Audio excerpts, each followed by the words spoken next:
Well, I think TCI is a unique program. Certainly with the air conditioning and refrigeration program, we've been around a very long time.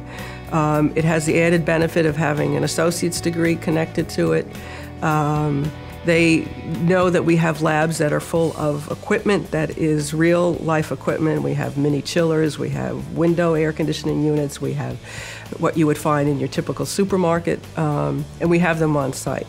The other advantage was we're here in Midtown, and so we have the opportunity to go on field trips very close by. Two of our faculty members work at nearby hotels, and they often take students on field trips, so it's a real benefit for them.